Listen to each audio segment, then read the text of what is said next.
istighfar, taubat, selawat.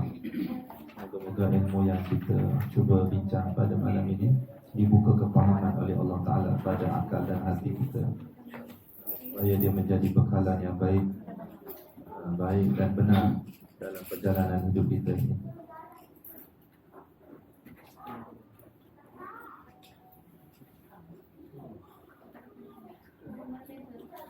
Astaghfirullahalazim alladzi la ilaha illa huwal hayyul qayyum wa atubu ilaih. Astaghfirullahalazim الذي لا إله إلا هو الحي القيوم وأتوب إليه. أستغفر الله العظيم الذي لا إله إلا هو الحي القيوم وأتوب إليه. أستغفر الله العظيم الذي لا إله إلا هو الحي القيوم وأتوب إليه.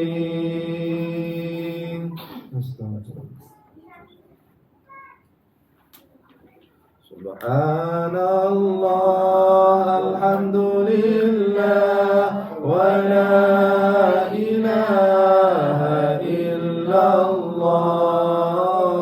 Subhanallah, alhamdulillah, wa la ilaha illallah.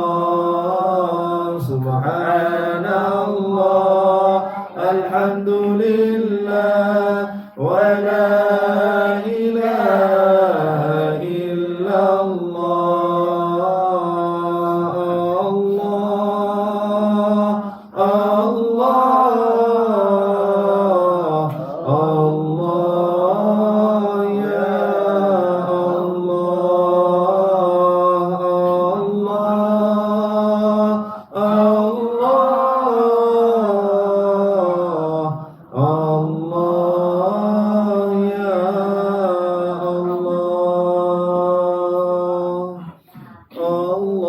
Allahumma salli wa sallim ala sayyidi wa habibi wa tabibi qalbi wa jasadi wa ruhi sayyidi rasulillah Muhammad ibni Abdillah as-sadiqil amin wa ala alihi wa sahbihi ajma'in.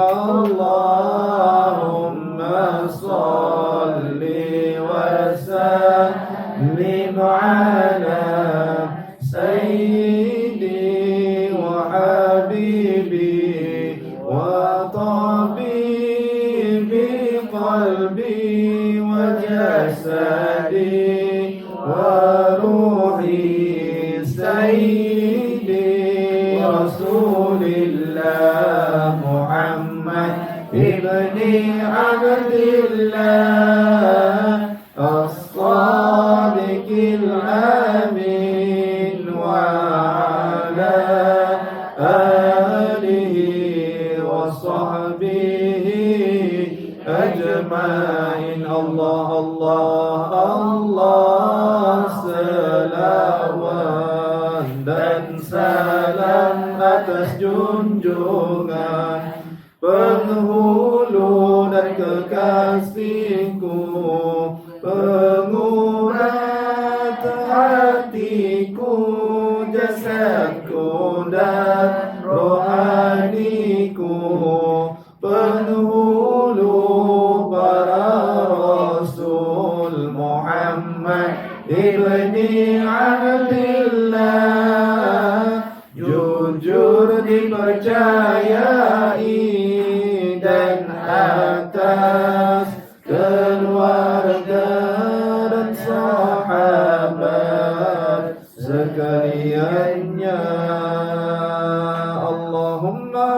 صلي صلاة كاملة وسلم سلاما تاما على سيدنا محمد الذي تحل به العقد وتنفرج به الكرب وتقضى به الحوائج وتنال به الغوائب وحسن الخواتيم ويستسقى الغمام بوجه الكريم وعلى آله وصحبه بكل لمحة ونفس بعدد كل معلوم لك برحمتك يا أرحم الراحمين اللهم صل وسلم الفاتحة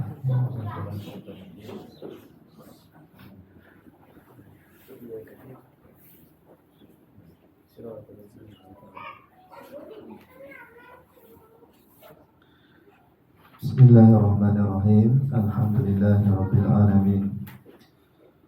Segala puji dan syukur kepada Allah Ta'ala yang menciptakan sekalian alam, langit, bumi, siang dan malam. Seluruh makhluk ini itu tidak ada lain agar seluruh makhluk ini memuji dan bertasbih kepadanya. Selawat dan salam pada Habibullah Rasulullah sallallahu alaihi wasallam. Allahumma shalli ala sayyidina Muhammadin al-Fatihi lima ughliqa wal khatimi lima sabaq nasiril haqqi bil haqq wal hadi ila siratikal mustaqim wa ala alihi wa sahbihi haqqa qadrihi wa miqdaril azim.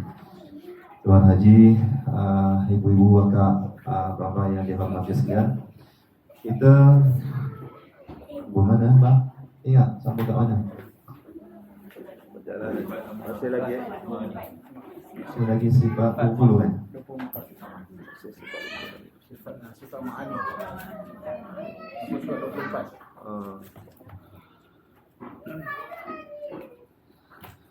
Baik, perjalanan tauhid ini, perjalanan insan atau pelajaran perjalanan diri kita untuk kembali kepada Allah.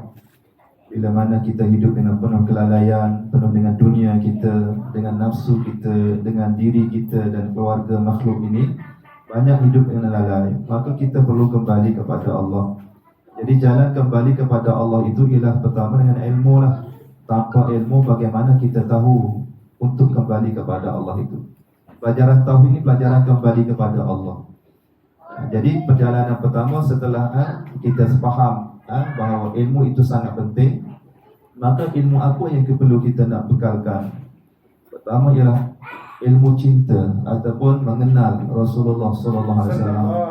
Itu pintu utama yang kita nak berjalan kembali kepada Allah. Tanpa Rasul kita tak akan jumpa jalan yang benar. Setelah itu kita mengenal Nabi dan mencintai Nabi, mendidik.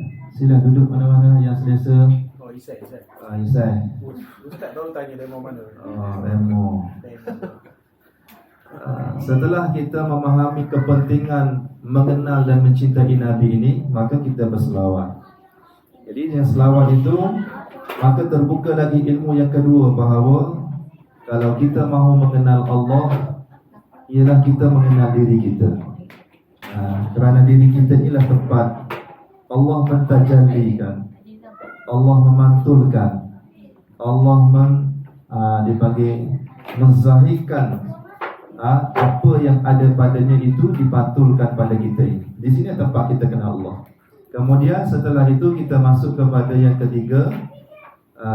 Topik yang ketiga ialah tentang sifat-sifat Allah ataupun asas mengenal Allah Ta'ala melalui ilmu Tauhid sifat 20. Malam ni sambung 24 saya. Ustaz? Berempat lah. Rajalanya lah. Jadi sifat ma'ani inilah sifat yang memberi makna. Ma'ani yang memberi makna kepada sifat wujud dan sifat salbiah itu. Sifat ma'ani ada 7. Kalau ditanya ujian ni, dulu semualah.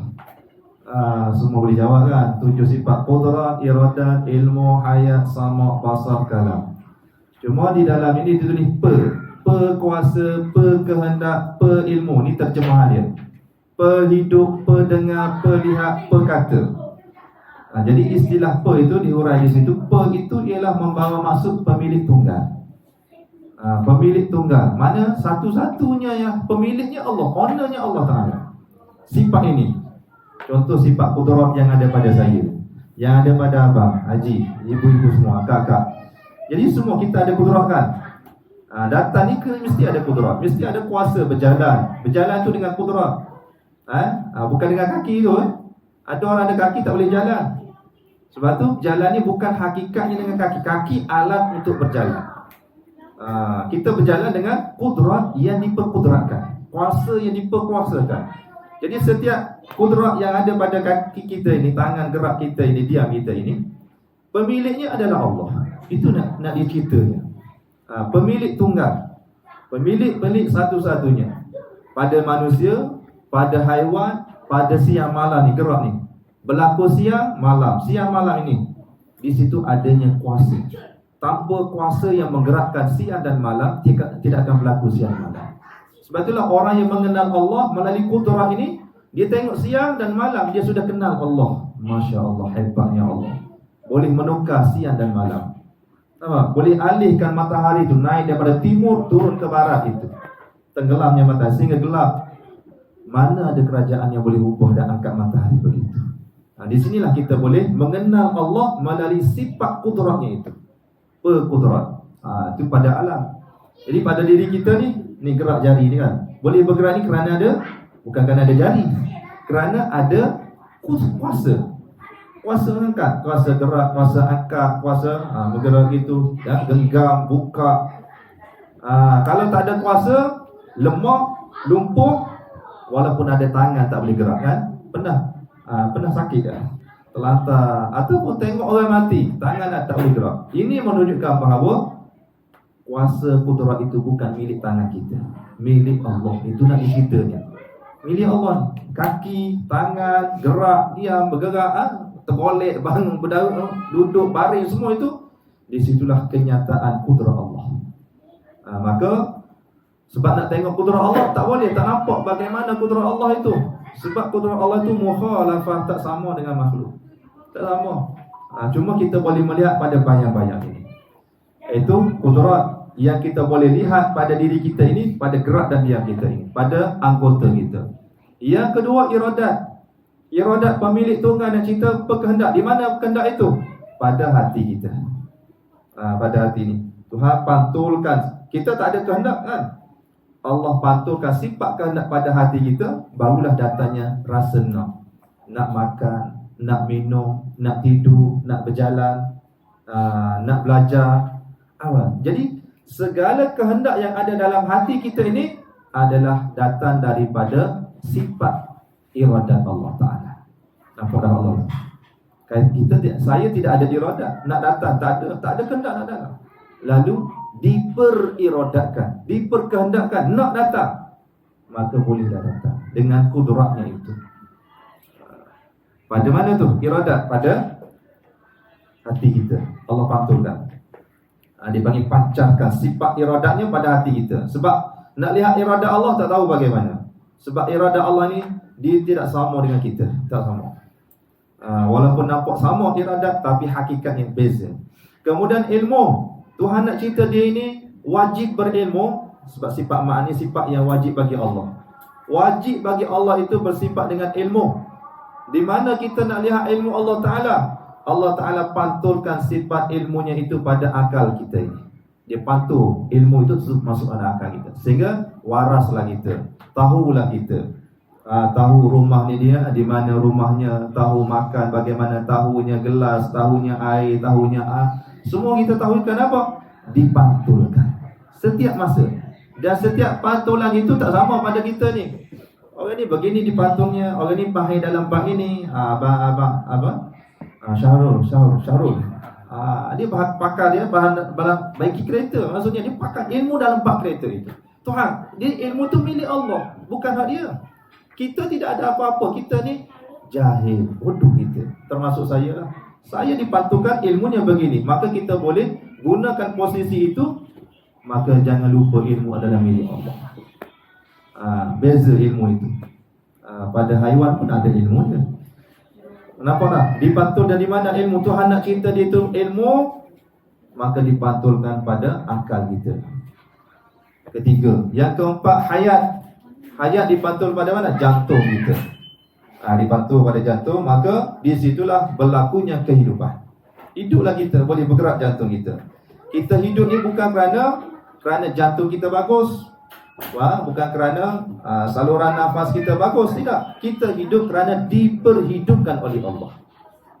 Hidup kita diperhidup. Setiap saat diperhidup. Pada jantung kita itu. Maka di sinilah Tuhan cerita, aku ni maha hidup. Di mana tempat ceritanya? Pada jantungmu wahai insan. Maka kenalilah aku yang maha hidup ini pada sifat yang ada padamu itu. Yang keberapa? 4. Yang kelima, samak. Samak ni dipantulkan pada telinga. Sifat mendengar itu dipantulkan pada telinga, maka boleh mendengarlah kita. Kalau Tuhan tarik sifat mendengar pada telinga kita, tuli kita, walaupun ada telinga sebesar gajah sekalipun. Sebab kita mendengarnya bukan dengan telinga. Telinga ni alat untuk mendengar. Hakikat kita mendengar ialah dengan sifat Allah Ta'ala yang dia persifatkan pada telinga kita ini. Kerana pemiliknya Allah. Itulah Tauhid. Tauhid ni belajar mengenal siapa pemiliknya. Pemilik diri kita ni siapa? Allah. Itulah Tauhid. Dia balik kembali ingat Allah yang memberi sifat itu. Kalau ditarik sifat mendengar, tuli kita. Tuli. Itulah kita nak lihat dia punya mengenal Allah melalui sifatnya itu. Ada orang mengenal Allah melalui nama-namanya. Ada orang mengenal Allah melalui ciptaannya. Ada orang mengenal Allah melalui sifatnya. Itu nak kenal Allah melalui sifatnya, melalui nama-namanya, Asmaul Husna, melalui af'al, perbuatannya ataupun ciptaannya ni, semua ni. Segala bentuk ciptaan ini kita boleh kenal Allah di sini. Malam, siang, pokok keluar tu, tengok pokok tu. Di situlah kita dapat melihat Allah yang start daripada benihnya, start daripada biji itu dia boleh keluar. Siapa yang mengeluarkan ni? Daripada bertunas, kemudian berdaun, berpatah, sampai boleh keluar buah balik. Di situlah kita akan melihat af'al Allah itu. Kalau renung betul-betul di situ. Kemudian basar, sifat basar ni pada mata kita. Allah Ta'ala pantulkan sifat melihat pada mata, maka boleh nampaklah kita. Kalau dia tarik sifat itu, hilang sifat, buta lah kita. Walaupun ada mata celik sekalipun kan. Ada yang pernah tengok orang buta celik? Dia celik tapi tak nampak. Buta dia, buta celik. Dia mata celik itu. Maknanya membuktikan bahawa hakikat melihat itu bukan dengan mata. Mata ni alat untuk melihat, tapi bukan melihat kita bukan dengan mata. Melihat kita ialah dengan sifat basar Allah. Di balik mata kita itu ada sifat basar Allah Ta'ala. Bagaimana? Tidak boleh. Maksudnya kita tidak tahu bagaimana. Sebab dia mukhalafatuhu lil hawadith. Sebab sifat ini juga dia tidak sama dengan makhluk. Sifat qudrah, iradat, ilmu, hayat, sama basar. Ya sama dengan kita. Allah melihat, kita melihat. Tapi melihat Allah dengan melihat kita tak sama langsung. Ini perlu dinafi dan ditanzihkan. Disucikan maksudnya. Ya, kita melihat, Allah melihat. Tapi penglihatan kita penglihatan Allah adalah segala-galanya. Boleh tembus, boleh tembus dinding, boleh lihat sampai ke mana-mana, sampai lubuk hati kita. Boleh melihat orang yang di Mekah, orang yang di Malaysia, orang di mana saja. Kita hanya di sini saja boleh melihat. Di balik tabir tak boleh dah melihat. Di balik dinding sudah terhijab. Itulah bezanya. Ya, Allah perlihat, dia pantulkan sifat melihat. Nak ceritanya dia itu yang bersifat dengan sifat melihat. Dia nak cerita dia. Lagi terus boleh faham setakat tu. Muka surat belakanglah huraian sikit. Ia sifat ma'ani ini pada martabat sifat dipanggil sifat ma'ani kerana bekas kelakuan sifatnya wujud pada alam. Bekas, maksudnya kesan kelakuan sifatnya ada pada alam dan diri kita ini. Kesan kudrat mana? Bergeraknya alam, angin, burung terbang, semua tu bergerak dengan kudrat Allah. Tanpa kudrat Allah, sunyi, senyap, sepi alam ini. Maka dengan kudrat itulah bergerak. Matahari dia bekerja, naik siang daripada pagi naik, petang dia tu. Lepas tu malam pula keluar pula, bulan, bintang bekerja pula. Subhanallah. Jadi alam ini menggambarkan bayang-bayang ataupun cerminan ataupun dia panggil pantulan ataupun dia panggil istilah kita lama tajalli bagi sifat Allah Ta'ala itu. Alam ini menggambarkan bayang-bayang bagi sifat Allah. Sifat adalah berdiri pada zat Allah Ta'ala. Sifat dia tidak berpisah, dia berdiri pada, contoh saya, sifat saya. Kalau kata sifat saya, ini saya, diri, zat ni tubuh. Sifat tinggi, rendah, hitam, putih, itu sifat. Dia tidak berpisah. Sifat adalah berdiri pada zat Allah Ta'ala. Maka sifat ini juga tiada dapat dicapai dan dilihat oleh sekalian makhluknya pada alam ini. Jadi sifat qudrat iradah yang ada pada zat Allah juga tak boleh kita nak capai dengan akal kita ini. Bagaimana qudrat Allah? Tak boleh. Bagaimana sifat iradah Allah? Tak mampu kita nak capai. Bagaimana sifat hayat Allah, ilmu Allah? Tak boleh. Lalu bagaimana Tuhan nak cerita dia? Dia bersifat dengan sifat qudrat iradah ini. Maka dia memantulkan, dia menciptakan makhluk ini sama dari segi sifatnya, tetapi hakikatnya tidak sama. Macam saya sebut tadi lah, dia cipta kita melihat, dia cipta kita melihat, manusia ini melihat, makhluk ini melihat. Dia nak cerita sebenarnya ialah aku yang maha melihat. Nak cerita dia lihat, Allah itu yang maha melihat. Sebab nak tengok sifat melihat dia tak tahu bagaimana, nak lihat sifat mendengar dia tidak tahu bagaimana. Maka diciptakan kita ini dan dipantulkan sifat itu pada kita, sehingga kita boleh faham, oh melihatnya begini, faham kita. Kita faham bahawa kita boleh melihat ni kerana Allah itu maha melihat. Mana mungkin dia buat kita lihat dia sendiri buta? Mustahil. Sebab itulah wajib bagi Allah tu bersifat dengan sifat basar. Wajib bagi Allah tu bersifat dengan sifat qudrat, iradat, ilmu, hayat. Di mana tempat kita nak melihat sifat Allah Ta'ala ini? Pada pantulan bayang-bayang pada alam ini. Sebab nak tengok yang hakikatnya tak boleh dicapai. Sebagaimana kita bicara dalam bab wujud. Wujud Allah tak boleh dicapai. La tudrikul absar wa huwa yudrikul absar. Nak tengok wujud Allah tak boleh, tak tahu bagaimana, dan tak mampu nak capai di situ. Maka dilihat wujud Allah itu, bukti tandanya adalah pada kewujudan kita. Wujud alam ini kenyataan bagi wujud Allah. Begitulah sifat yang ada pada kita. Saya melihat, bukan nak cerita saya melihat, nak ceritanya Allah itu maha melihat. Itu cerita dia. Supaya kita yakin, akal kita boleh terima Allah itu maha melihat. Walaupun tak tahu bagaimana melihat, Allah serah pada Allah lah bagaimana Allah melihat. Tapi kita yakin Allah itu maha melihat, dan penglihatannya lebih hebat daripada makhluknya itu lagi. Sebab sifat Allah Ta'ala nak cerita dia lihat ni, dia pantul pada saya, pantul pada Haji, pada berbeza. Setiap orang ada sifat melihat. Jadi setiap apa penglihatan kita, bukan nak cerita pada kita, nak ceritanya Allah. Ada orang melihat nampak, ada orang melihat nampak rabun-rabun, terpaksa pakai cermin mata. Nak cerita pun, nak cerita Allah itu sempurna penglihatannya. Makhluk ini ada yang terang, ada yang rabun, ada yang boleh nampak, ada yang tak terang, ada 20%, ada 5%. Itu nak ceritanya kelemahan hamba dan makhluk itu berbeza dengan kesempurnaan Allah itu. Begitu juga dia cipta kita, ada lelaki, ada perempuan, ada dewasa, ada tua, malu tua, ada warga emas, ada kanak-kanak, ada remaja, ada bayi. Nak ceritanya Allah bukan itu semua. Allah yang menciptakan kenyataan sifat-sifat itu pada insan itu. Faham tak Allah ni? Nampak tak Allah tu? Di mana Allah? Bagaimana Allah, sifat Allah itu? Di balik mata ni adanya Allah. Sifat adalah berdiri pada zat, maka sifat ini juga tiada dapat dicapai oleh sekalian makhluknya pada alam ini. Apa yang dapat dilihat pada alam ini hanyalah kesan, bekas kelakuan sifat, ataupun dia panggil infial, kesan daripada ciptaan dan perbuatan Allah Ta'ala. Kesan saja, kesan daripada sifat kudratnya itu. Seperti bergeraknya pusingan siang dan malam yang adalah kesan wujud sifat kudrat dan irada Allah. Nampak di balik siang malam ni, bang? Boleh renung. Berlaku siang malam ni, nampak tak kudrat Allah? Kuasa Tuhan maksudnya. Allah sangat berkuasa. Tapi kadang-kadang kita terlupa hal itu. Sebab hari-hari lalu siang malam, sehingga terlupa kuasa Tuhan. Ada nampak biasa je. Jadi di sinilah nak ceritanya bahawa kudrat itu hanya yang ada pada alam ni dipanggil kesan dan bekas saja. Dia bukan hakikat, bukannya sebenar, kesan. Pantulan saja. Contohlah kita nak tengok kudrat.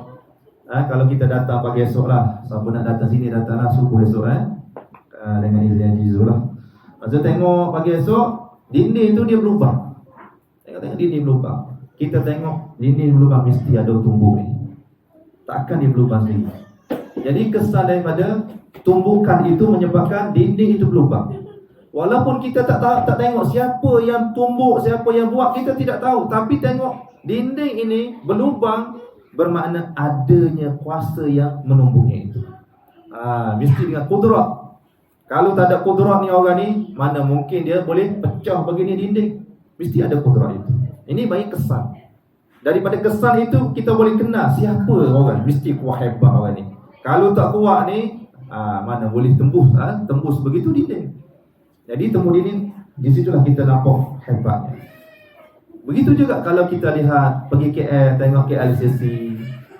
Tengok KLCC, kita terfikir hebat, seni, pandai orang yang buat KLCC ni. Dia ada ilmu. Walaupun kita tak tahu siapa yang buat sebenarnya, arkiteknya siapa, tapi kita yakin dia mesti ada kudrat, mesti ada ilmu untuk melakukannya itu. Ini bagi kesan. Apabila kita memandang diri kita yang memiliki berbagai kesempurnaan dan keindahan, ia adalah kesan sifat Allah yang kamalat, yang sempurna, dan sifat Allah yang jamal, kesan sifat Allah yang berkudrat, beriradat, berilmu dan lainnya. Nampak pada kita. Inilah kesan daripada sifat Tuhan. Bukan Tuhan maksudnya, kita bukan Tuhan. Cuma dia adalah bayang-bayang dan kesan daripada sifat Allah Ta'ala itu. Sebab nak tengok Allah tak tahu bagaimana, dirinya bagaimana, zatnya bagaimana pun tak tahu, sifat kudrat, iradah, ilmu yang ada padanya pun tak tahu. Kita hanya boleh mengenal sifat kudrat Allah Ta'ala itu pada ciptaannya sahaja, pada pantulan saja, cerminan saja, bayang-bayang saja. Boleh faham? Kadang-kadang kita kenal orang itu tak kenal Tuhan pun, tapi dengan apa yang dia panggil kelebihan yang ada padanya, kita boleh kenal. Contoh satu lagi, lukisan. Lukisan dia. Tu lukisan tu gambar. Lukisan. Kalau orang tengok bijak akal dia, hati dia bijak, dia tengok lukisan ni, dia akan kenal siapa pelukis itu.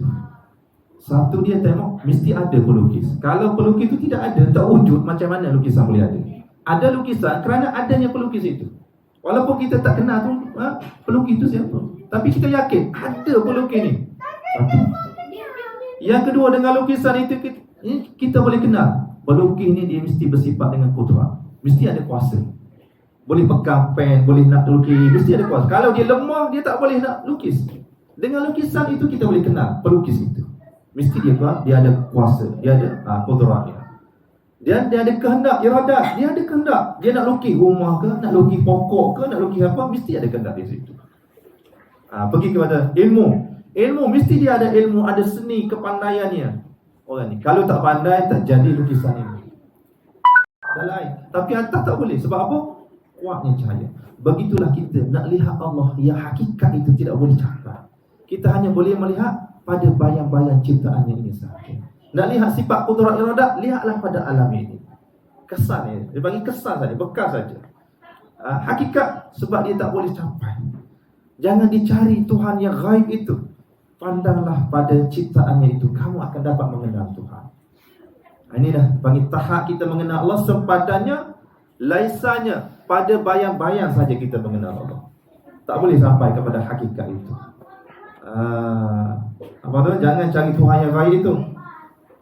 Jangan tempuh sempadan laisa, pasti langkahmu akan tersasar. Okey. Adapun sifat ma'ani mana? Yang kudrat 7 tadi. Pada kita, ada kan pada kita kan? Ada kudrat, ada. Kalau tak ada macam mana boleh bergerak, boleh datang sini. Irada ada, ilmu ada. Jadi sifat ma'ani yang ada pada kita ini tiada pada hakikatnya. Tidak ada. Yang kita sudah belajar, diri kita, hakikat kita ialah tubuh badan kita ni ialah seperti mayat. Itulah diri kita. Nak kenal diri kita, tubuh ni, tengoklah mayat. Itulah kita. Ada mata buta, ada telinga tuli, ada mulut bisu. Itulah hakikat, tengok orang mati. Itulah. Mata ada, tak boleh melihat. Telinga ada, tak boleh dengar. Itu menunjukkan kita mendengar itu bukan telinga. Kalau telinga tu yang dengar, maknanya mayat tu boleh dengar. Apa? Mayat tu boleh mendengar sebab dia ada telinga. Jadi mayat dia tak boleh dengar. Itulah hakikat kita ialah tiada sebenarnya sifat ni. Sifat ma'ani yang ada pada kita ni, dia tidak ada. Dia hanya pantulan saja. Bayang-bayang saja. Boleh? Sebab tu kalau faham ni, macam mana kita nak sombong dengan ilmu yang kita ada ni, ilmu rasa berhebat dengan ilmu. Tak ada ilmu kita. Tidak ada hakikatnya. Kita hanya diperilmu saja pada akal kita, sehingga kita ada ilmu. Dah ada ilmu sikit dah sombong dah. Lupa ilmu tu hak siapa. Sedangkan ilmu tu pemiliknya adalah Allah. Ini yang kita nak faham akal kita. Lepas tu nak bersihkan hati kita di bulan Ramadan nanti, supaya dia dapat merasai, ingat setiap masa ilmu ni hak Allah, sehingga hilang sombong. Nampak? Segala apa yang ada pada kita tidak ada hakikatnya. Ia hanya adalah kesan saja, pantulan saja. Nampak? Macam bayang-bayang dengan empunya bayang-bayang. Bayang-bayang yang ada, ni bayang-bayang yang ada ni, kerana adanya empunya bayang-bayang, adanya objek itu. Nampak? Bayang-bayang. Kalau tutup lampu, hilang bayang-bayang. Objek dia tak ada. Adanya bayang-bayang ni kerana ada ini. Kita gerak, dia gerak. Dia tak ada apa pun, dia ikut je. Tidak ada hakikat, tidak ada kekuatan apa pun. Kita ke sini. Dia ikut. Tutup lampu, gelap, hilang bayang-bayang. Itulah umpama makhluk dan alam dan diri kita ini. Tidak ada apa-apa. Kita hanya bayang-bayang. Tak ada apa. Yang terzahir, terwujud ini, ternampak bayang-bayang itu kerana apa? Kerana ada cahaya itu. Cahaya itu menyebabkan adanya bayang-bayang, terlihatnya bayang-bayang itu. Hakikatnya tak ada. Maka cahaya itulah, kalau kita dalam bab tauhid, cahaya itulah dikatakan Nur Muhammad sallallahu alaihi wasallam. Kerana nur itulah terciptanya alam ini. Kerana nur Nabi itulah yang menyebabkan kita wujud dan segala alam ini wujud. Sehingga Tuhan kata, kalau bukan kerana engkau wahai Muhammad, tidak kuciptakan segala-galanya alam ini. Adanya langit bumi kerana Rasulullah sallallahu alaihi wasallam itu. Jadi itulah dikatakan nur. Qad ja'akum minallahi nur. Telah datang kepada kamu itu nur, menyebabkan terwujud segala yang kita lihat ini. Hakikatnya tidak ada dia. Kerana nur itulah yang menyatakan kewujudan ini. Baik. Jadi bayang-bayang tidak ada apa-apa. Macam ni lah kedai lah. Ini rumah haji ada cermin sebelah situ. Kalau kita masuk kedai cermin kan, semua cermin. Kedai gunting pun banyak cermin dah. Semua cermin. Cermin atas, cermin bawah, cermin. Bila kita masuk dalam kedai cermin, kalau 100 cermin itu ada, maka kita akan ada 100 kan. 100 itu. Masuk dah kan. Pernah masuk kedai cermin? Ada. Banyaknya aku. Jadi diri kita yang sebenarnya mana? Yang sini ke yang di sebelah sana? Di sini, yang asalnya. Sana itu dia bagi pantulan saja. Wujud yang di sana, ada di sana kerana adanya di sini. Nampak? Kita gerak, angkat tangan, hai, dia pun hai juga. Hai tapi tak ada suara lah hainya. Sebab dia bayang-bayang, pantulan. Bila kita keluar daripada kedai itu, semua hilang. Begitulah alam ini. Ceritanya alam ini adalah menceritakan sifat Allah, sifat ma'ani Tuhan saja. Dia adalah kesan. Sebab itulah kalau kita faham ini, macam mana kita nak boleh sombong dengan diri kita, sedangkan kita tidak ada apa-apa pun.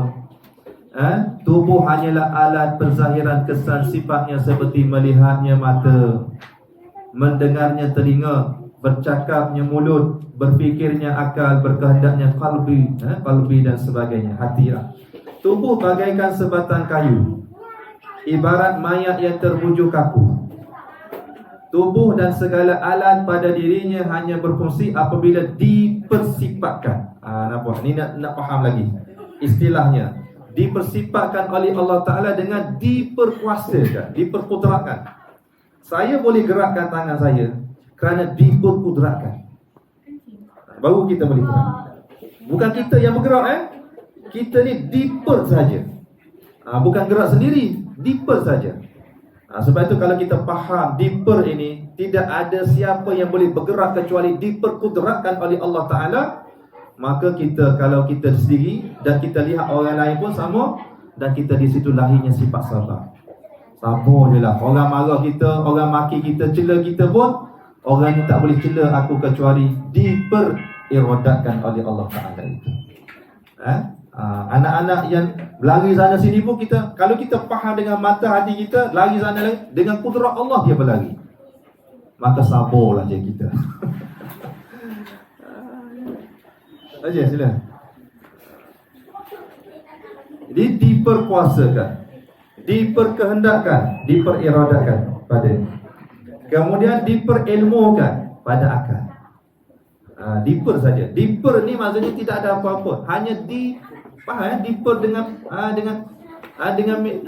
ilmu. Beza diper ni. Diperlihat, diperdengar, dipersuarakan. Boleh cakap kerana dipersuarakan. Begitu juga dengan haiwan lain pun dipersuara. Lembu, dipersuaranya begini lembu, suara lembu. Kambing dipersuaranya begini. Tapi nak ceritanya kalam Allah. Allah yang persuarakan. Tu nak belajar mengenal Allah tu, tauhid tu. Supaya tengok apa saja ingat Allah. Ini kalam Allah. Ini sifat melihat Allah. Tengok orang buta, nak cerita apa orang buta? Pada orang buta, nak cerita Allah tidak buta, yang buta makhluk. Itu cerita dia.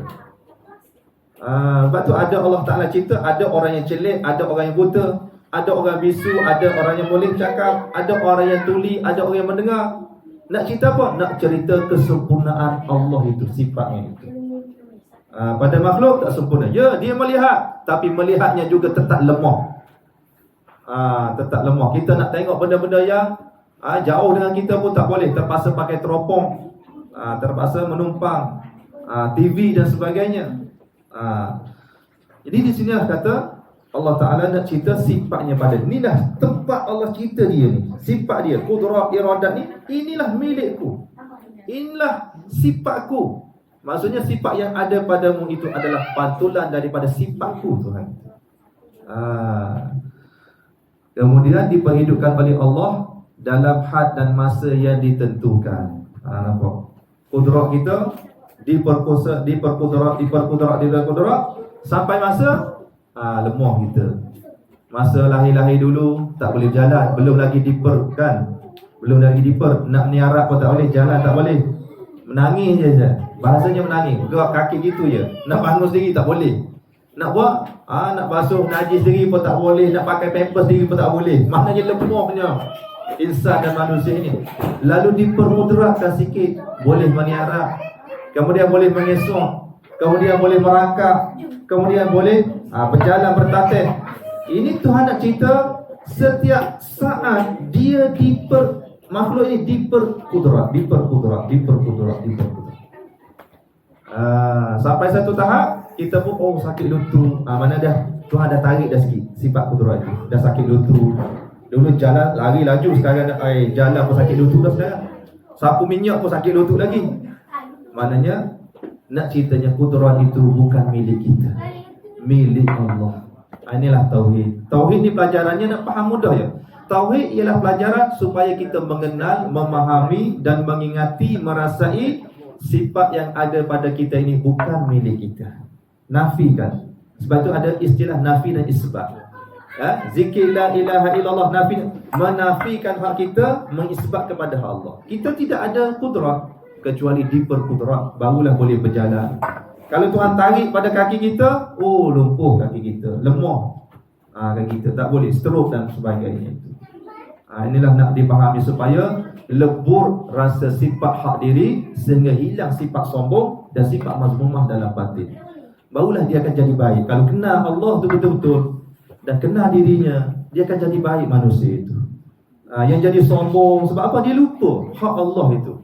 Sombong dengan ilmu, sombong dengan harta, sombong dengan pangkat, sombong dengan kelebihan-kelebihan itu menyebabkan dia ni menjadi dia makin jauh daripada Allah. Nota kaki bawah dia sebut, pada saya, kata Walid Al-Malik, pada saya menggunakan perkataan pe dan per. Pe dan per. Ini penting sebenarnya. Orang dulu kan istilah Pak Dok Syekh Wan Ismail, ulama Fatani, dia nak letak istilah pe dan per ni, dia halusi. Sebagaimana yang digunakan oleh Pak Dok ulama ilmu kalam Fatani yang masyhur, Syekh Wan Ismail, dalam menafsirkan sifat Allah pada manusia adalah lebih selamat dan lebih tepat berbanding dengan perkataan pinjaman. Apa? Pinjaman ataupun pemberian ataupun kurniaan ataupun keizinan, apa? Kudrat ni pinjaman Allah, sifat melihat ni pinjaman Allah. Belum selamat lagi. Sebab tu dia gunakan istilah pe dan per. Apa? Kalau pinjam mungkin kita rasa hak kita. Kalau diper ini bukan orang tak rasa dah. Sebab nafas ni diper setiap masa, diper hidup. Bukan dibagi pinjaman. Setiap saat diper. Melihat ni diper. Kalau berhenti diper itu buta. Kalau diper berhenti ni nafas kita diper nafas ni mati kita. Sebab tu kita boleh mati bila-bila masa. Dengan pelbagai asbab dan juga tidak ada asbab, dia boleh mati. Sebab dia dalam genggaman Allah Subhanahu Wa Taala. Kalau pinjaman, mesti lagi kita rasa kita. Contoh kita pinjam kereta kawan, pinjamlah kereta nak pergi KL sekejap. Bawa sampai tengah jalan, kita bawa tekan minyak sampai 100 sampai 200. Lajunya seolah-olah hak kita. Itu pinjam. Bila kita pinjam macam hak kita pula. Itu dibimbangi begitu ulama sampai kehalusan. Istilah pun mereka halusi betul-betul, takut akidah umat ini terjerumus kepada rasa hak diri itu. Pemberian sama juga. Kalau kita kata pemberian, sifat-sifat yang ada pada kita pemberian Allah. Kalau beri itu nanti kita akan rasa hak kita. Apa?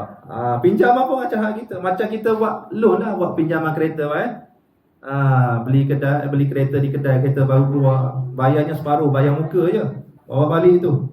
Dalam agreement ni adalah pinjaman, sewa beli kan, rumah ke kereta. Tapi bila bawa balik kereta sampai rumah tu, perasaan kita rasa macam hak kita kereta. Padahal kereta ni milik bank, bukan milik kita pun, belum lagi milik kita. Tapi dalam rasa tu aku punya dah. Nampak? Itu pinjaman. Kalau diper ini dia bukan pinjaman, dia bukan pemberian, dia bukan kurniaan, dia bukan keizinan. Dia hanya diper setiap saat. Diperhidup. Nampak? Sentiasa. Maknanya Allah tidak berpisah dengan kita walaupun sedetik, walaupun sesaat. Kalau pisah sekejap, mati kita. Sifat al-haya Allah di balik nafas kita saja. Sifat al-haya Allah itu. Sifat melihat di balik mata saja. Setiap saat diperlihat. Faham? Lemahnya kita. Jadi sekarang ini diperhidup. Contohlah diperhidup. Hidup yang tadi sudah habis dah sebenarnya. Pukul 7 tadi sudah habis hidup kita. Hilang. Mana hilanglah hidup tadi. Sekarang hidup yang baru. Hidup yang akan datang belum tentu boleh hidup ataupun tidak. Kerana dia diperhidup. Kalau Tuhan tidak diper, bagaimana kita? Jantung kita terhenti. Terus maka diper itu dengan kasih sayangnya, dengan ar-Rahmannya, dengan cintanya kita kepada, cintanya Allah kepada kita itu. Di situlah kita boleh merasa, ya Allah, sayangnya Engkau padaku, ya Allah. Setiap saat aku diperhidupkan, ya Allah. Setiap saat aku diperkudratkan, ya Allah. Barulah kita rasa, ya Allah, lemahnya aku, bodohnya aku, jahilnya aku, lemahnya aku, fakirnya aku, ya Allah, mati. Sifat-sifat kita, hakikatnya kita apa dia? Lemah, bodoh, jahil, buta, tuli, bisu. Itulah hak kita. Sebab dia bukan kita. Kalau kita rasa kita ilmu kita akan jadi sombong dengan ilmu kita. Inilah tauhid, dia menghancurkan sifat-sifat mazmumah itu.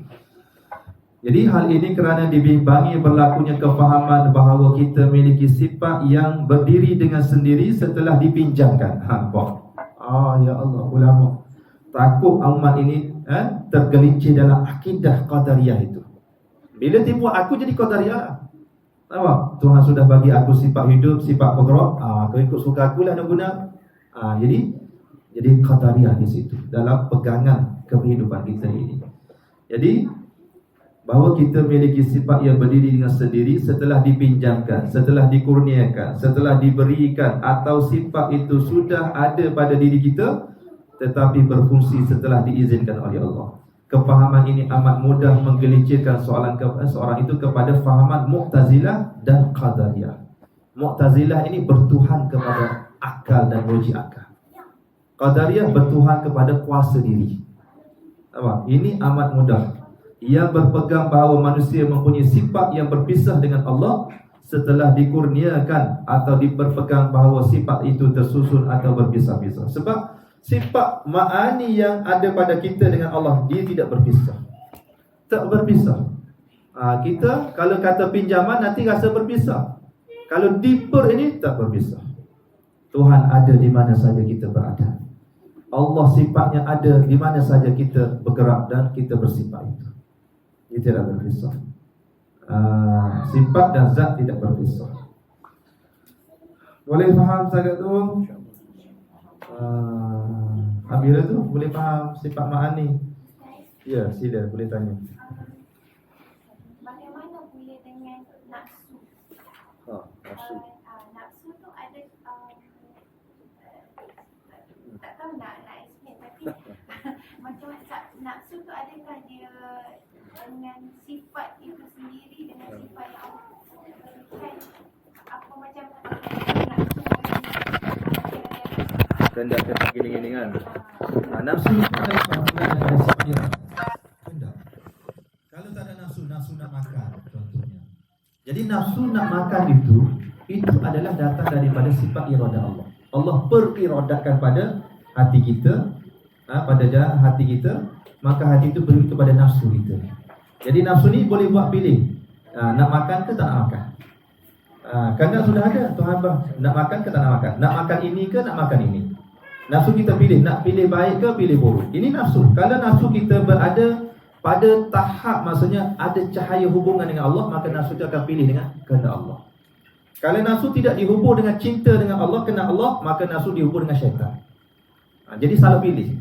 Iradat Allah, Allah periradahkan pada hati kita dan nafsu kita.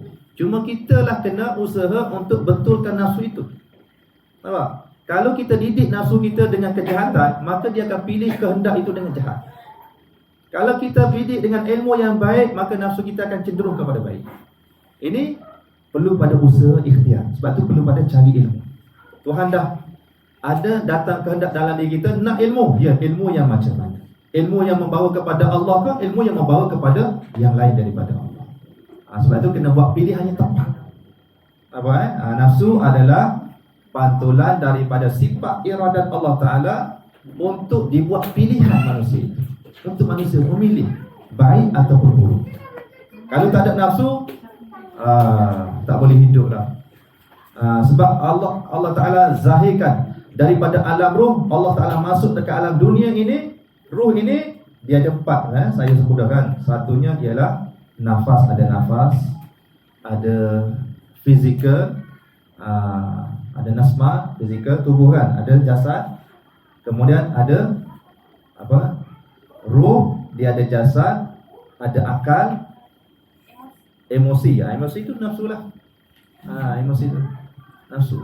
Kalau kita kontrol nafsu kita dengan Allah, insya-Allah emosi akan tenang. Dia akan hilang stres. Kalau tidak dihubung dengan Allah, emosi kita akan stres hidup kita.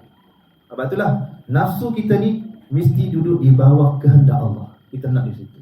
Kalau tidak berada dalam kehendak Allah, maka dia berada dalam kehendak syaitan. Maka kita tidak akan menghadapi ketenangan, tidak akan dapat kebahagiaan dan tenang dalam hidup kita itu.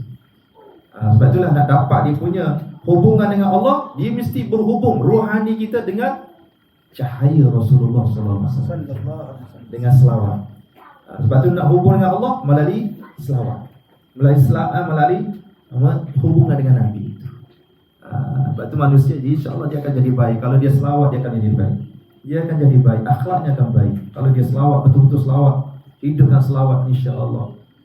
Dia tak nak jadi baik pun dia akan jadi baik kalau dia selawat betul-betul dengan penuh cinta pada Nabi. Okey.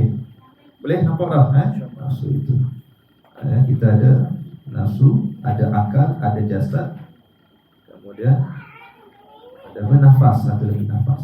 Ada 4 komponen kita dalam diri kita. Tapi diri kita yang sebenar ialah ruh yang di dalam. Diri kita bukan jasad, diri kita bukan akal, diri kita bukan nafsu, diri kita bukan nafas. Diri kita ialah ruh. Ruh masuk dalam tubuh. Maka dibekalkan ini sebagai ujian. Akal, kenapa Tuhan bekalkan akal? Supaya gunakan akal mencari maklumat-maklumat yang benar. Tubuh, kenapa ada tubuh ni? Jasad untuk beramal dengan ilmu yang benar, untuk bersyariat, untuk bertarekah, beramal itu. Nafas pula, bila ilmu benar, amal yang benar akan membuahkan nafas yang benar dan emosi ataupun nafsu yang benar. Nafsu yang terbentuk ataupun dipanggil nafsul mutmainnah. Maka dia akan jadi orang yang baik. Orang yang baik. Jadi orang yang baik bukan orang yang banyak ilmu. Orang yang baik bukan orang yang banyak. Orang yang baik adalah orang yang memiliki jiwa yang baik. Jiwa yang baik. Boleh selesai sifat ma'ani. Nampak dah di mana kenal dah Allah melalui sifat ini. Nampak dah sifat kudrat Allah kat mana? Apa sih? Bukan nampak dengan mata ni. Mata rasa, mata ingatan, mata pandangan syuhudiyah itu. Kalau tengok air ni, nampak tak kudrat Allah di sini? Ada kudrat Allah, kuasa Allah yang menciptakan. Kalau tidak ada kudrat, mana mungkin air ni wujud? Air ini ada kerana kuasa yang mewujudkannya itu. Kudrat Allah yang menciptakan. Di sini boleh nampak dah kudrat Allah. Iradah Allah, ya, kehendak Allah. Allah nak cipta air. Begini bentuknya air. Basah. Ilmu. Di sini pun ada ilmu juga di sini. Tengok air saja kita boleh kenal dah ilmu. Ilmu Allah di mana? Dengan ilmunya Allah mencipta air. Segalanya di sini.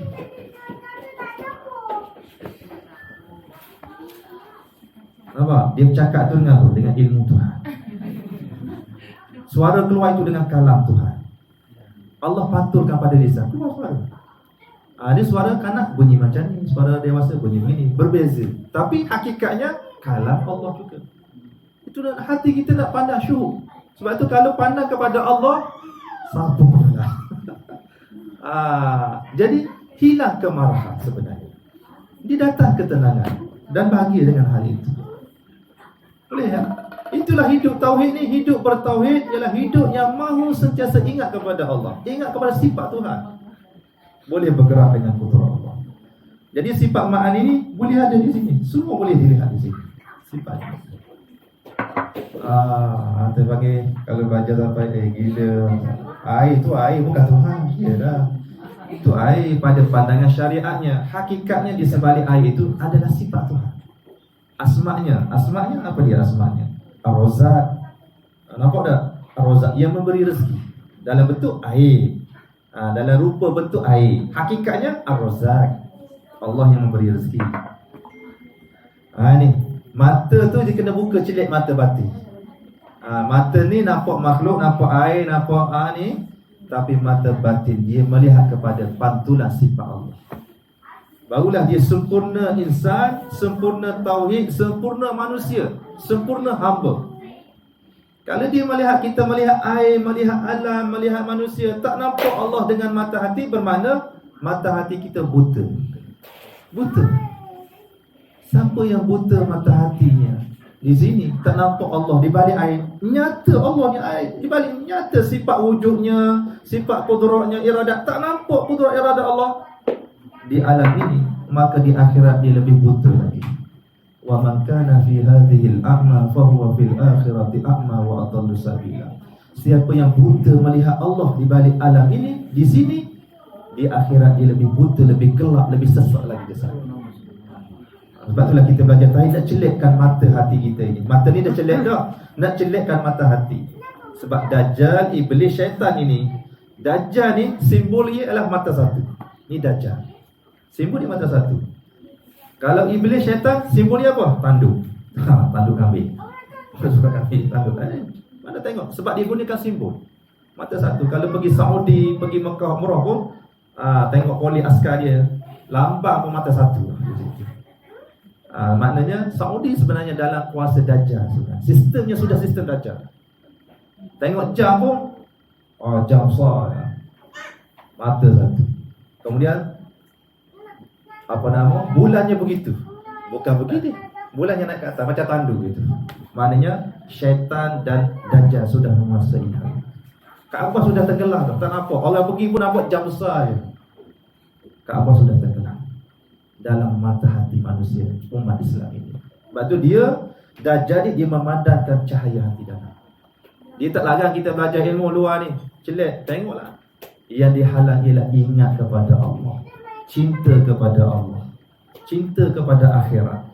Ini yang dipadam dalam batin kita. Dia tak larang kita amal, silakan amal. Tetapi yang dihalang, jangan khusyuk dalam amal.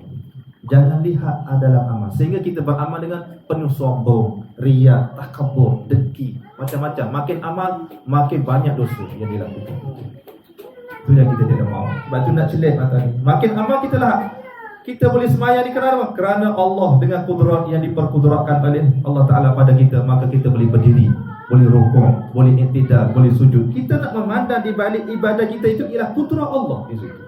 Jangan pandang aku yang sembahyang, pandanglah kita ni dipersolatkan oleh Allah Ta'ala dengan kudrat dan iradatnya. Inilah kalau faham ini sudah faham. Lepas tu nak bersihkan hati lah sekarang. Kalau faham ni mungkin dalam majlis ilmu ingat lagi, faham lagi kan, keluar tu sudah hilang faham dah maksudnya. Lupa dah. Boleh makan lepas ni, tak boleh makan apa lagi malam ni. Tak bau lagi ni sekarang, tak bau lagi. Mungkin tak ada pun nak makan. Jadi nak dihidupkan sentiasa hati itu, nak digerakkan. Boleh pergi lagi sifat maknawiyah pula. Boleh faham sifat makna itu? Kita pergi sifat makna secara ringkas pula. Sifat maknawiyah ini qauluhu qadiran muridan aliman sami'an basiran hayyan mutakalliman. Maksudnya hal keadaan yang sentiasa berkuasa. Ia sifat maknawiyah ini dinisbahkan pada martabat asma. Martabat asma, nama-nama Allah. Dia bukan sifat, asma. Martabat asma. Adapun ma'ani itu memang sifat yang ada pada zat Allah Ta'ala. Asma ni nama bagi sifat. Kalau Allah itu pemurah ataupun sifatnya pemurah, maka namanya Ar-Rahman. Kerana ia adalah nama bagi kelakuan zat seperti sifat Allah yang berkudrat, maka maknawiyahnya adalah menggambarkan. Ini maksud maknawiyah, menggambarkan hal sifat berkudrat yang sentiasa berkudratkan itu. Itu maksud maknawiyah. Mana kalau kudrat ni nak ceritanya sifat Allah Ta'ala berkudrat, sentiasa kudrat Allah. Tidak ada waktu Allah itu lemah, tidak, sentiasa. Ini maksudnya maknawiyah. Dan dialah yang sentiasa perkudratkan kepada semua makhluknya itu. Sifat maknawiyah adalah sifat yang melazimi bagi sifat ma'ani. Ia tidak ada pada zat, bahkan hanya menggambarkan hal keadaan sifat ma'ani. Maknanya dia menceritakan hal sifat ma'ani tadi. Kalau sifat basar melihat, nak cerita apa? Hal keadaan sifat Allah yang sentiasa melihat. Tidak ada waktu Tuhan itu berkelip ke, buta, tidak. Sentiasa melihat. Kita ada waktu kita tidur. Kalau mendengar, ada waktu kita tak dengar. Kalau kudrat, ada waktu kita lemah. Apa? Allah ni tidak ada, sentiasa. Hal keadaan sifat ma'ani yang ada pada Allah tu sentiasa.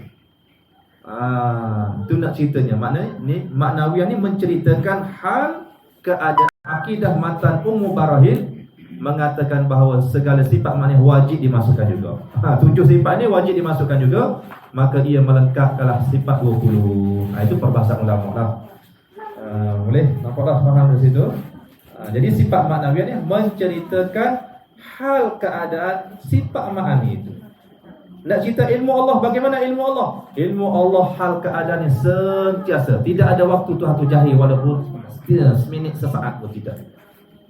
Kita ada waktu kita jahil ada. Waktu kita tidak tahu ada, terlupa ada, terlalai ada. Allah tidak ada hal itu. La ta'khuzuhu sinatun wa la naum. Syekh Ahmad Al-Fatani dalam kitab Faridatul Faraid, ini kitab tauhid belakang ni dia sebut umum baramil. Putih kitab tinggi, kitab turus, kitab lama, kitab kuning. Kalau nak dibahas pun pening. Sebab tu dia mudah bahasa supaya umat akhir zaman ni faham. Jadi Syekh kata mewajibkan menyebut kaunuhu, sebut juga kerana jika tiada kaunuhu ia menjadikan qadiran dengan makna zat yang memiliki sifat qudrat, muridan dengan makna zat yang memiliki sifat iradat. Dia jadi berpisah. Sedangkan sifat ma'ani dan makna tidak ada berpisah. Jadi sifat Allah jadi berpisah begitu. Aliman iaitu zat yang memiliki ilmu, dan begitulah yang lainnya, ia menjadikan maknawiyah sebagai zat bukannya sifat dan membawa kepada bersusun zat. Ada zat yang berkuasa, ada zat yang berkehendak, ada zat yang berilmu. Maksudnya ini satu hal lagi. Jadi sifat-sifat disusun demikian. Adanya 7 sifat makni kan. Maknanya sifat itu bukan dia berpisah, dia satu. Di situ juga. Macam saya lah. Zat satu, sifatnya ada di sini belakang. Di sini semua. Saya zatnya satu, sifatnya banyak. Tinggi ataupun rendah, putih, hitam, pandai, cerdik, bodoh, itu sifat yang tidak berpisah daripada zat. Zatnya satu, sifatnya banyak. Sifatnya banyak. Boleh. Seperti seorang kita sebut Ali. Ali, seorang yang bernama Ali. Ali ni satu je diri dia, tapi sifatnya macam-macam. Jadi tak berpisah. Begitulah nak ceritanya zat Allah itu satu saja, sifatnya banyak. Ada kudrat, ada iradat, ada ilmu, ada hayat. Jadi Syekh kata kena ada kaunuhu. Kalau tak ada kaunuhu nanti dipisah-pisahkan. Oh, Allah yang kudrat ini, Allah yang iradatnya ini, Allah yang, jadi banyak Tuhan pula. Lepas tu diletakkan kaunuhu. Kaum Mu'tazilah menolak Allah mempunyai sifat. Mu'tazilah ni pecahan, Mu'tazilah ni antaranya Wahabilah. Kaum Mu'tazilah menolak Allah mempunyai sifat. Dia tak pakai Allah tak ada sifat. Dia tolak Allah tu bersifat. Tapi ahli sunnah wajib Allah memiliki sifat. Zat ialah diri. Adapun sifat ialah perangai ataupun kelakuan. Itu sifat. Kedua-duanya tidak boleh berpisah. Wujud zat tanpa sifat adalah mustahil. Ada diri tapi sifat tak ada. Mustahil kerana zat ibarat nyawa yang hidup. Tanpa memiliki sifat mendengar, melihat, berkata, berilmu, kudrat, iradat, maka ia hanya nyawa yang tiada berfungsi atau zat yang tiada memiliki. Kalaulah maksudnya Allah itu ada, sifatnya ada, tapi tidak ada sifat kudrat, iradat, tak ada makna, tidak berfungsi. Macam tadilah orangnya ada tapi mati, tidak hidup, tidak ada kehendak, tidak ada kudrat. Orang ni orang tak simpan lama, walaupun sayang sekalipun. Orang ni kita mandikan dia, kafankan dia, sembahyangkan dia, kebumikan dia itu. Sebab tidak ada makna. Adanya tidak ada makna. Kalau adanya ada sifat, ada hidup, ada kudrat, ada zat, oh ya kita boleh lagi. Sekurang-kurangnya ada hidup. Kan orang masih koma lagi, kita tak cepat-cepat simpan, mandikan dia, kafan dia masih koma, masih hidup lagi. Ada sifat juga hidup itu. Maka belum lagi kita nak simpan dia, tak boleh. Jadi pada hakikatnya sifat Allah ini perbicaraan seputar-seputar cerita-cerita ilmiah sikit. Pada hakikatnya sifat Allah bukannya tersusun atau bercerai antara satu sama lain. Ia disusun demikian rupa hanya dalam bentuk sebutan dan mudah dipaham sajalah. Kudrat, iradat, ilmu, hayat, hakikatnya satu je. Di situ juga. Kudratnya di situ, iradatnya di situ, ilmunya di situ. Seperti Ali, ni contoh. Seperti Ali memiliki sifat melihat. Ali seorang je, tapi pada Ali itu ada sifat melihat, mendengar, bercakap, bijak, berani, pemaaf atau lainnya. Ali itu hanya satu. Berbilang itu sifat tersebut hanya menggambarkan perangai si Ali tadi. Nampak? Ia tidak bermaksud dirinya memiliki berbilang-bilang sifat yang berpisah ataupun antara satu sama lain. Jadi sifat banyak menceritakan zat yang satu saja. Tiada berpisah zat dengan sifat seperti kertas putih dengan putih. Sama juga, kertas putih dengan putih. Kertas itu zat, putih itu sifat. Adakah berpisah? Tak berpisah. Jadi putih itulah menceritakan kertas ni, oh kertas putih, orang tahulah. Kertas biru, oh biru. Dia faham. Sifat itu menyatakan zat itu. Baru kenal. Boleh ya? Lagi contoh lagi. Contoh lain. Batu Hajarul Aswad. Hajarul ni batu, aswad tu hitam, yang bersifat hitam. Batu adalah zat, hitam adalah sifat. Berlainan kayu yang diwarnakan biru. Kayu adalah zat tapi biru bukan sifat kayu tersebut dan ia boleh hilang. Jadi Hajarul Aswad kita boleh, kalau orang kenal dia Hajarul Aswad, orang dah nampak dah. Kenal dah maksudnya. Tujuan apa? Nak kenal supaya kenal, supaya makrifat. Kalau sebut batu, batu yang mana? Batu ke? Batu jalan ke? Batu kerikil ke? Batu permata ke? Batu mana? Bila sebut batu Hajarul Aswad, orang nampak kat engkau. Orang tak pandang kan? Mana kenal. Begitulah Allah wajib bersifat dengan sifat manis supaya orang kenal. Allah yang mana? Oh, Allah yang maha qudrat, Allah yang maha iradah, Allah yang maha ilmu. Orang kenal. Kalau Allah yang mana? Tak ada sifat, payah nak dikenal. Asma juga begitu. Nama Allah Ar-Rahman, Allah yang mana? Ar-Rahman yang maha pemurah. Jadi nama itu memperkenalkan diri zat itu. Sifat itu memperkenalkan diri. Jika dimisalkan lagi lah, jika seorang mahu mengenali Raja Kayu, ni orang geng-geng kayu lah, maka akan dikhabarkan sifat yang wajib bagi Raja Kayu tersebut seperti warnanya, baunya, ni bagi sifat, rasanya. Kalau kayu jati tu kena tahu sifat dia macam mana. Kalau tak, kena tipu kita. Apa? Kita pergi kedai, ni kayu apa ni? Ketuk-ketuk ni. Tuang kedai kata ini kayu jati. Jadi kita jahil dengan kayu ini. Oh, kayu jati, belilah kita 10,000. Maknanya mahal lah, maksud kayu jati mahal. Sebab kita tidak kenal. Balik-balik tunjuk pada orang kenal, ini bukan kayu jati, ini kayu getah lah. Apa? Mana kena tipu. Sebab apa? Kita tidak mengenal sifat kayu itu. Sebab tu nak beli kayu, kena tahu sifat kayu. Kalau nak beli apa? Kalau kereta, dia kena tahu hal-hal kereta.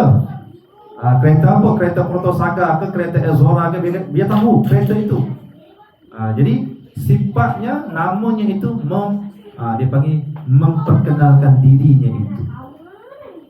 Macam tadilah kayu, baunya, rasa. Juga akan digambarkan sifat yang mustahil bagi kayu tersebut agar tiada tertipu. Jika tiada sifat, bagaimana kita dapat mengenal Raja Kayu tersebut? Sifat dan zat adalah satu.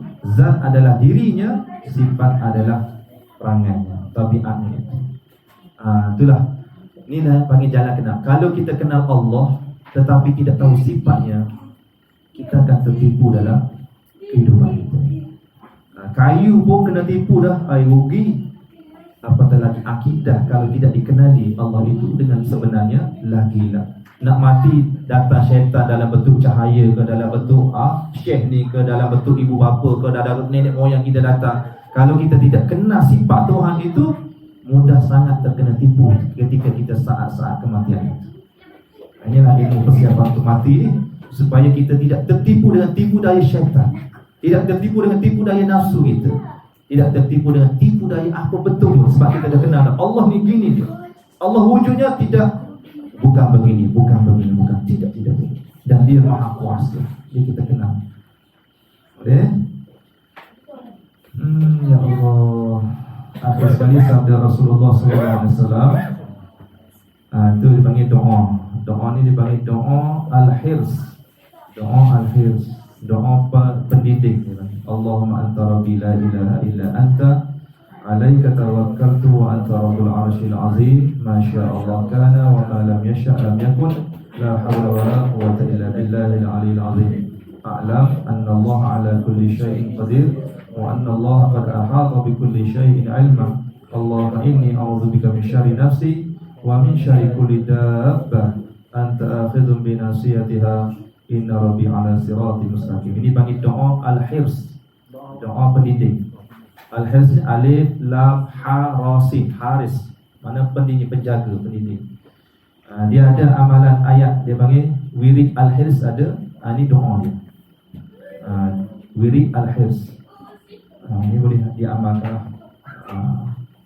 Wali ayahnya sudah ijazahkan untuk diamal sebagai penting untuk supaya tidak terjebak kepada kesyirikan dan daripada segala kejahatan-kejahatan musuh dan tipu daya zahir dan batin.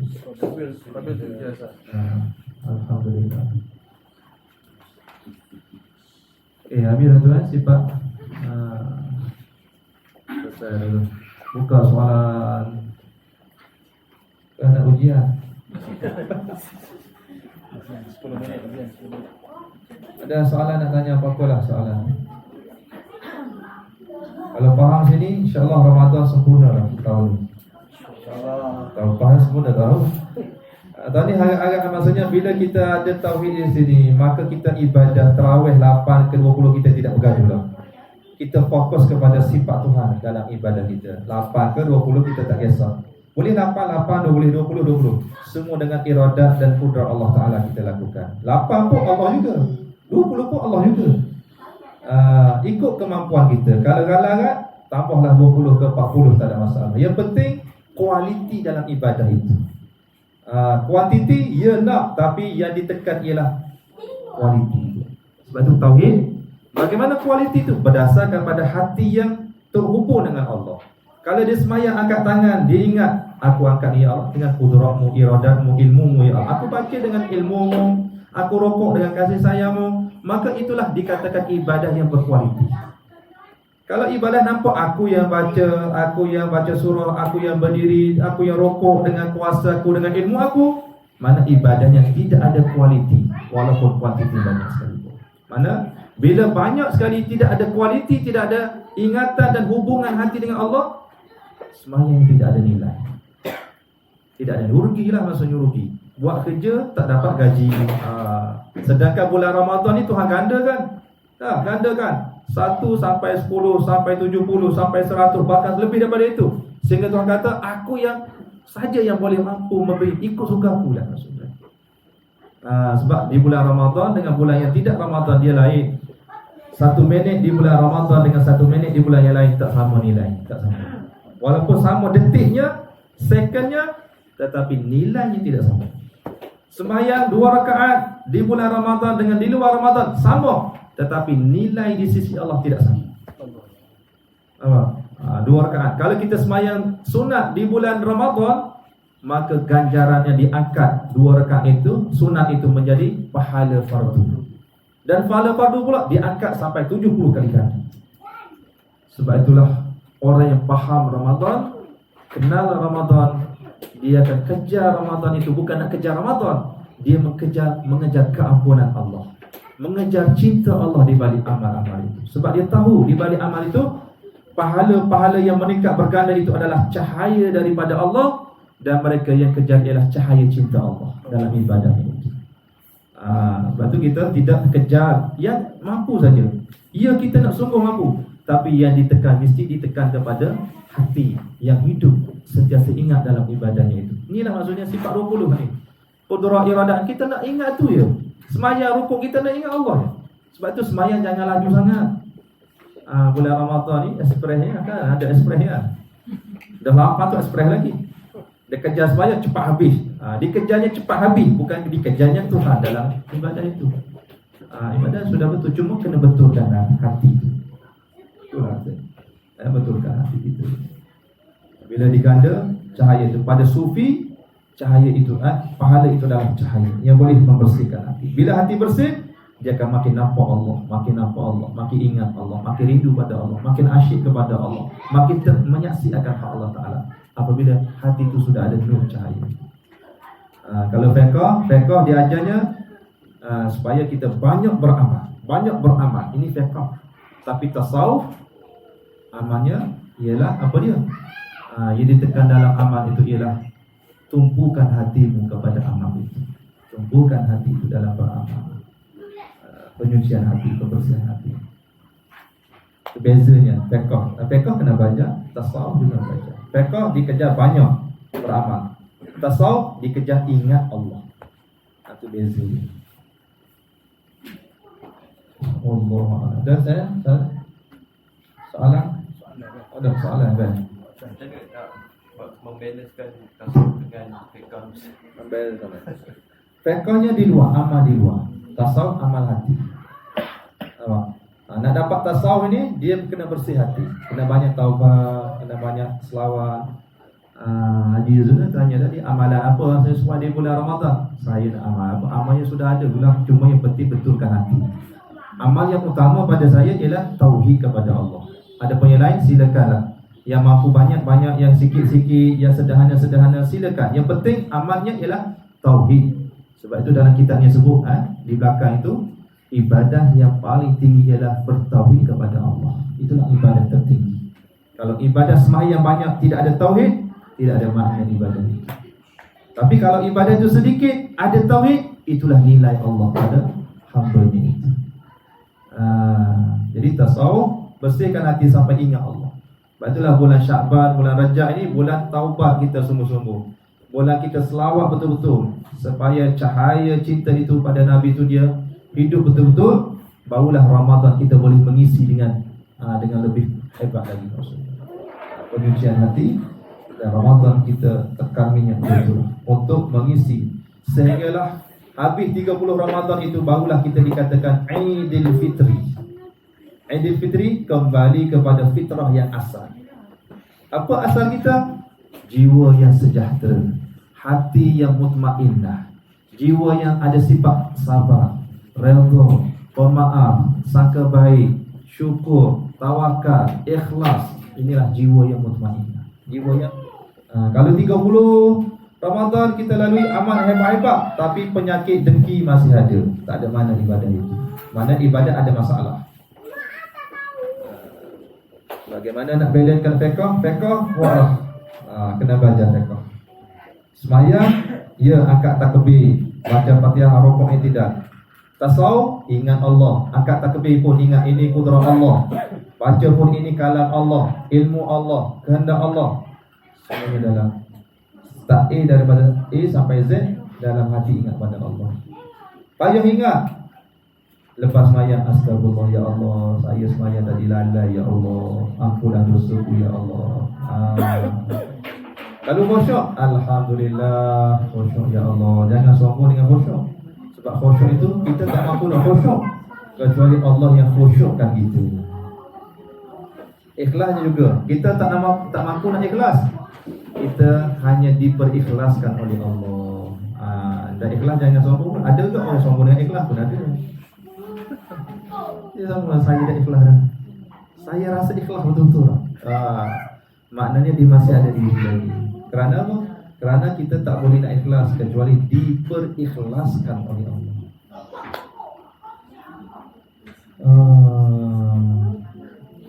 Boleh faham akak-akak, ibu-ibu, hajah-hajah, datin-datin.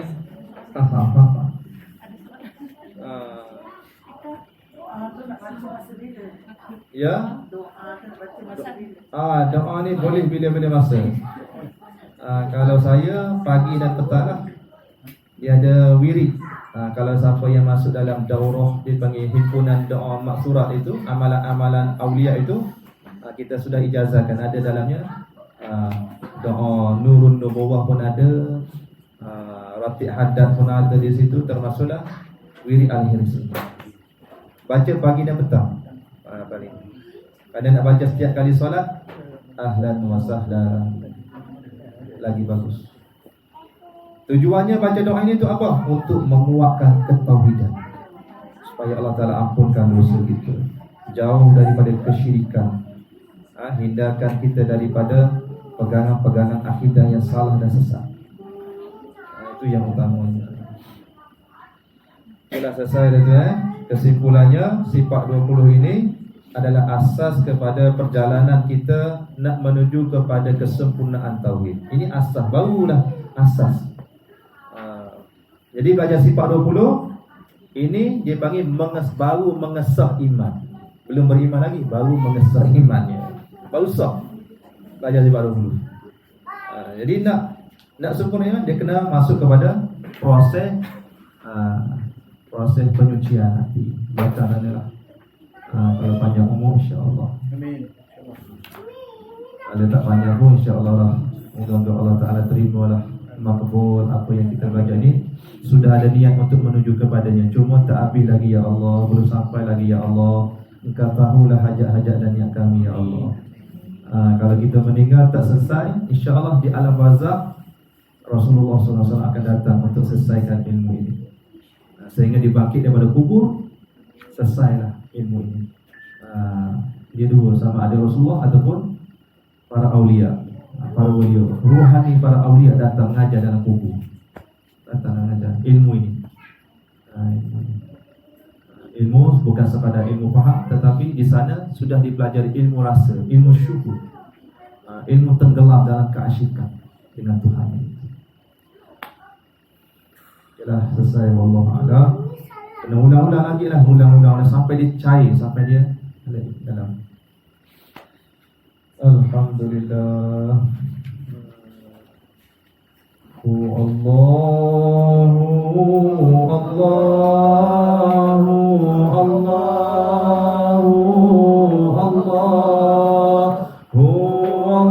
Allahu Allah, la ilaha illallah.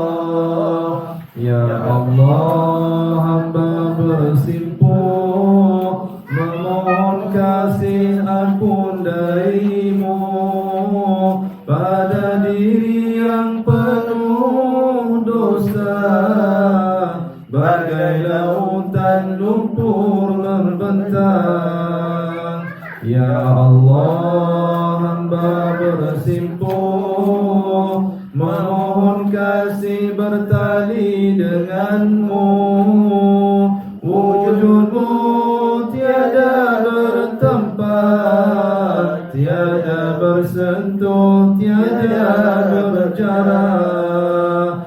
Ya Allah, hamba bersimpuh memohon kasih membuka hijab kalimah alif rahsia diri-Mu, berdiri sendiri tanpa berhajat. Ya Allah, hamba bersimpuh memohon kasih asrar dari-Mu. Engkaulah tunggal dalam wujud-Mu, segala lain bayangan tajalli-Mu. Allahu Allahu Allahu Allahu Allah, la ilaha illallah. Ya Allah, hamba bersimpuh memohon kasih hampir dengan-Mu. Engkaulah hampir dan amat hampir, berpisah tiada walau sedetik. Ya Allah, hamba bersimpuh memohon kasih genggam rahmat-Mu. Engkaulah pemilik segala jiwa, Engkaulah berkuasa segala gerak. Ya Allah, hamba bersimpuh memohon kasih rintihan kami. Engkaulah pemakbul segala doa, Engkau pemegang segala nyawa. Ya Allah, hamba bersimpuh memohon kasih cinta dari-Mu pada diri yang penuh rindu untuk menghirup ma'rifat dengan-Mu. Ya Allah, hamba bersimpuh memohon kasih rahmat dari-Mu dengan syafaat Rasul dengan barakah para